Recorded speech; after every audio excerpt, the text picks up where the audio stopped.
ராவணன் இந்து புராணங்களிலும் குறிப்பாக பழமையான இந்திய காவியமான இராமாயணத்தில் முக்கிய பாத்திரமாக திகழ்கிறார். அவர் லங்கையின் சக்தி வாய்ந்த ராட்சச அரசராக கருதப்படுகிறார். இராமாயணத்தில் அவர் ஒரு வில்லனாக காட்டப்படுவதுடன் சில கலாச்சாரங்கள் மற்றும் மத நம்பிக்கைகளில் அவர் வணக்கத்திற்கும் உரியவனாக கருதப்படுகிறார். ராவணனின் தந்தை விஸ்ரவாஸ் மிகப்பெரிய முனிவர் மற்றும் சப்தரிஷிகளில் ஒருவரான புலஸ்தியரின் மகன். தாய் கைகேசி மற்றும் ராட்சச அரசன் சுமாலியின் மகள். ராவணனுக்கு சில சகோதரர்கள் இருந்தனர். அவர்களில் முக்கியமானவர்கள் கும்பகர்ணன் மாபெரும் உடல் வலிமையுள்ளவர், விபீஷணன் தர்ம நெறிகளை கொண்டவர் மற்றும் சூர்பனகை ராமன் மற்றும் லட்சுமணனால் அவமதிக்கப்பட்டவர். இதுவே முக்கிய மோதலுக்கான காரணமாகும். ராவணனின் பிறப்பு பெயர் தசானனன், அதாவது 10 தலைகள் கொண்டவன். ராவணன் அடக்க முடியாதவன் என்று பொருள் என்பது பிறகு அவரின் ஆற்றல் மற்றும் கொடூரத்தை பிரதிபலிக்க வழங்கப்பட்ட பெயராக கருதப்படுகிறது.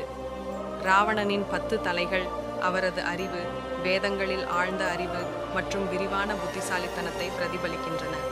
சிலவற்றில் இது மனித உணர்ச்சிகளை, அதாவது கோபம், அகங்காரம், பொறாமை, ஆசை குறிக்கின்றன. ராவணன் அபாரமான வீரன், அயராத உடல் வலிமை கொண்டவர்.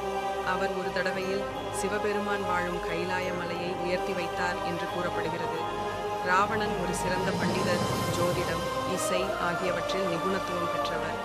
அவர் சிவபெருமானுக்காக சிவ தாண்டவ ஸ்தோத்திரம் என்ற பாடலை இயற்றினார் என்று கூறப்படுகிறது. ராவணன் இலங்கையை ஆண்டார். அவரது ஆட்சி இலங்கை ஒருபோதும் இல்லாத சிறந்த நகரமாக விளங்கியது. இதை விஸ்வகர்மா கட்டியதாகவும் பின்னர் ராவணன் அதை மேலும் மேம்படுத்தியதாகவும் கூறப்படுகிறது. ராவணன் பிரம்மா மற்றும் சிவபெருமானிடம் மகா தவம் செய்வதன் மூலம் துதித்து வரங்கள் பெற்றார்.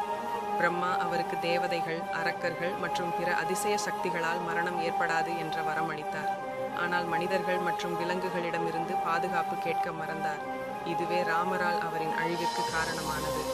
சிவபெருமான் ராவணனுக்கு பல வினோத ஆயுதங்களையும் பரிசளித்தார், மேலும் அவருடைய வீரத்தை அதிகரித்தார்.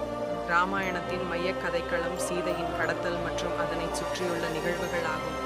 ராவணன் தனது சகோதரி சூர்பனகையின் அவமதிப்புக்கு பழி கொடுக்க நினைத்தார். மகாபிஷகர் மாரீஷன் தங்கமான் உருவத்தை எடுத்துக்கொண்டு ராமர் மற்றும் லட்சுமணரை வனத்திலிருந்து சென்றனர். இதையடுத்து ராவணன் சீதையை கடத்திச் சென்று இலங்கையில் சிறையில் அடைத்தார். ராமர், ஹனுமான், சுக்ரீவன் மற்றும் வானரர்களின் உதவியுடன் இலங்கைக்கு எதிராக போர் தொடுக்கிறார். கும்பகர்ணன் மற்றும் ராவணனின் மகன் இந்திரஜித் ஆகியோரின் மரணத்திற்கு பிறகு ராமன் ராவணனுக்கு நேருக்கு நேர் எதிர்க்கிறார். ராமர் தனது பிரம்மாஸ்திரத்தை ராவணனின் இடுப்பு பகுதியில் செலுத்துகிறார். விபீஷணன் ராவணனின் பலவீனத்தை ராமருக்கு சொல்லிக் கொடுத்த காரணத்தால் இந்த அஸ்திரம் ராவணனை அழிக்க முடிந்தது. பெரும்பாலான இராமாயண பதிப்புகளில் ராவணன் அகங்காரம், கோபம் மற்றும் வெறுப்பை அடையாளப்படுத்துவதாக கருதப்படுகிறார். சில மரபுகளில் ராவணன் ஒரு தெய்வீக குரு, சிவபக்தன், புத்திசாலி அரசன் என்றும் நினைக்கப்படுகிறார். ராவணன் இந்திய புராணங்களிலும் வரலாற்றிலும் ஒரு சிக்கலான மனிதராக விளங்குகிறார்.